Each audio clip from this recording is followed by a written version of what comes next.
Welcome aboard Sunbreak. Sunbreak is a 1985 Kadey-Krogen 42. She is been to Alaska and Canada many times. Quite the adventurer. Sorry about the wind.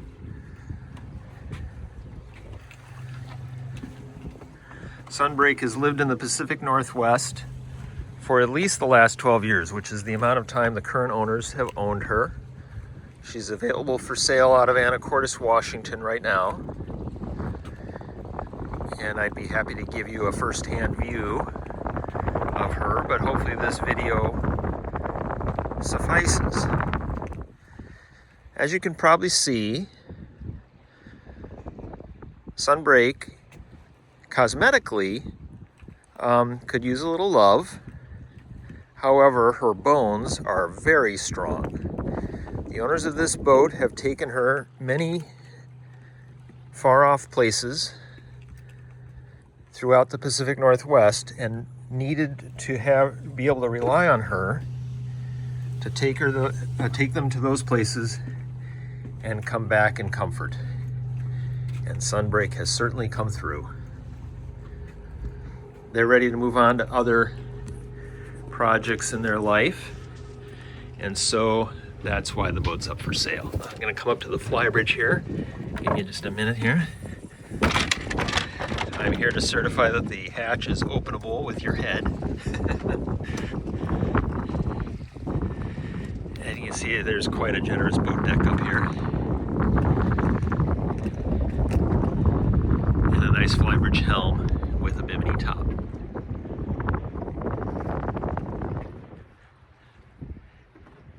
The dinghy can be deployed with the mast and boom. This boat has been boathouse kept, and so the mast and boom may not look like it's ready for the task today, but that's because we just stepped it to do this video. Let's go inside. Inside Sunbreak is quite spacious. The Krogen 42s are very well known for being about the most commodious 42 boat on the planet. The hull form is particularly kindly in heavy seas. And as you can see in this salon, there's a full-length settee on that side and plenty of space for a couple of comfortable chairs on the port side of the boat. Other folks have set this boat up to be more of a dining area here on this port side. Another unique feature of Sunbreak is redundant heating systems. This boat has a Hurricane hydronic heating system, and if you can hear a low hum, I'm not sure whether you can or not, that's coming from these round vents that you can see here at the base of the galley cabinet, and that's forced air heat through the hydronic heating system. But secondly, the Dickinson diesel stove is here in the corner, which gives a nice flame, kind of a comfortable feel throughout the day, and doesn't require heating the entire boat. So it's up to you. You can certainly run both if it's quite cold, which would be an unusual circumstance here in the Northwest. The built-in teak cabinetry is just gorgeous. The boat really has not been molested over the years, so despite its age, it's really in nice condition. And you can just leave it as is and go cruising, or you can make it the boat your own. Good sized cabinetry, plenty of storage space, original refrigerators which have a remote compressor, and they are really quite efficient, and they are a good size. Down below here, we have two staterooms. This is the guest stateroom, and this lower bunk with the cushions removed is quite comfortable. The upper bunk here pulls down, and that is good for anybody, even 6'3", 6'4" would be comfortable there. And you can see additional cabinetry throughout the inside here. Hanging locker behind this door. Inside this cabinetry here is a combination washer dryer and additional storage. And then inside the owner's, or the main head here, is a very good sized shower, good cabinetry, and a macerating toilet. This cabinet here is actually a towel warmer that's tied to the hydronic heating system. Further forward, you can see this is an Island Queen model, which really makes for good comfort. Lots of drawers below, more drawers over on this side, a nice little vanity area, dual shelving on both sides. Forward of the bed there is more storage, and then beyond that is the anchor locker. On this side, excuse me, is a very large hanging locker that, I gotta get the latch undone here, that will hold more than enough clothing for a season of cruising. In fact, many folks have lived aboard their Kadey-Krogen 42 for many, many years, quite comfortably.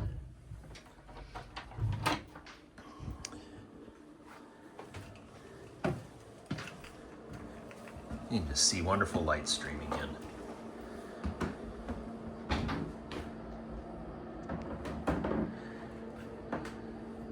Moving up to the pilot house. Again, wonderful light, a fantastic place to run a boat from. The electronics are certainly vintage, but quite thorough. That's a weather station there, clock, weather station, autopilot control, searchlight control, VHF radio, rudder indicator.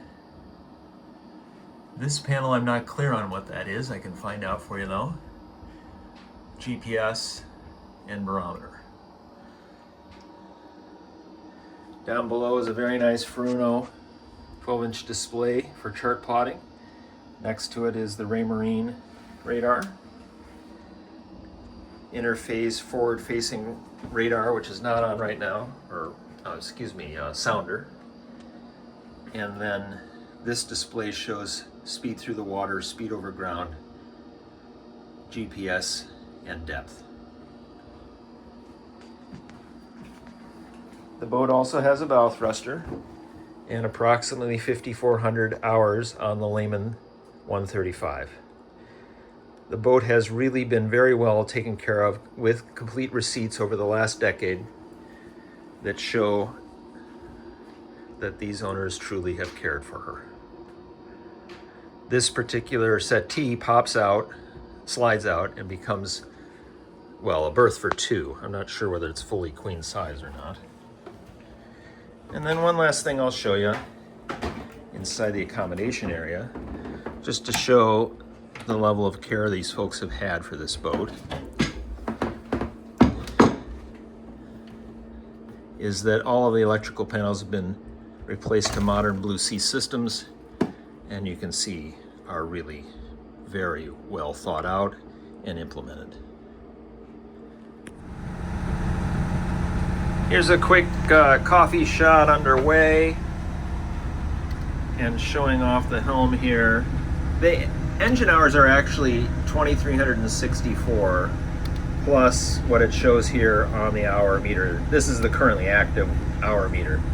So that's 4,828 hours.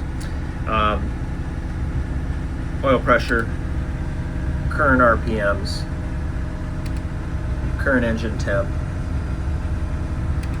current house bank battery voltage, start bank battery voltage. Up here, 7.4 knots through the water with a paddle wheel and no current because the speed over ground is the same. We've turned off the radar, but over here you can see we're headed southwest into the Guaymas Channel towards Anacortes.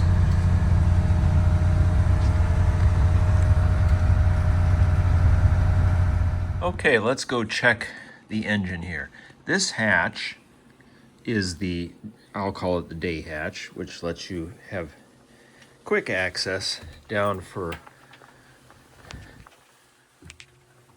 daily checks of the engine. This is a Super Lehman 135, pretty much considered the absolute go-to engine for Krogens and many other boats. Oil dipstick is right down there. This engine's been really taken care of nicely by North Harbor Diesel over the years. Alternator here, second alternator here, batteries, house bank, inverter charger,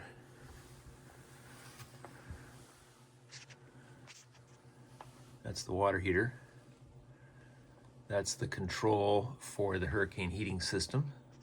I'll show that to you when I get to the back of the engine room. Fire extinguisher for the engine room. As you can see, a lot of the wiring has been updated, as has the fuel manifold, complete with a transfer pump, pressure switch. And this cabinet here is wiring. And then I'll move over to the other side here.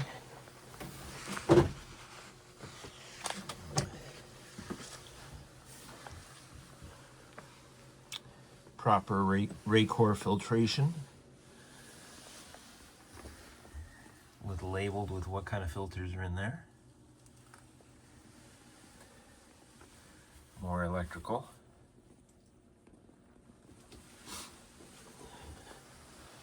You'll see that the fuel tanks have access ports for cleaning.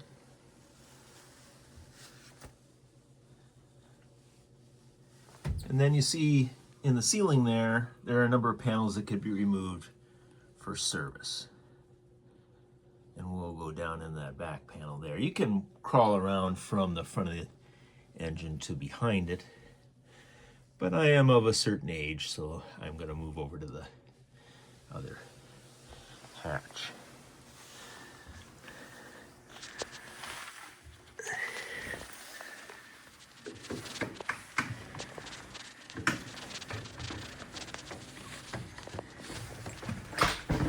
So you can see these other four hatches total, excuse me.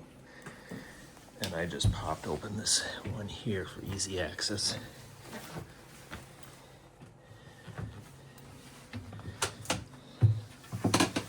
Okay, so Westerbeek generator. Over here on the starboard side is the Hurricane hydronic heating system. This here, and that's the fuel filter for that hydronic. And then that's the remote compressor for the refrigeration. Charging for the generator battery. You can see the hoses are pretty recent, in good shape. No strange smells down here. That's the back side of the engine. Borg-Warner velvet transmission. And then, excuse me while I get over the other side here. And a complete inventory of spares over here on the port side of the aft area of the engine room. All the proper filtration and such. And I believe that's a circulation pump for the hydronic system, but I could be wrong about that. You can see that there's actually heat down here in the engine room also. Keeps the moisture level very low. There's the main muffler.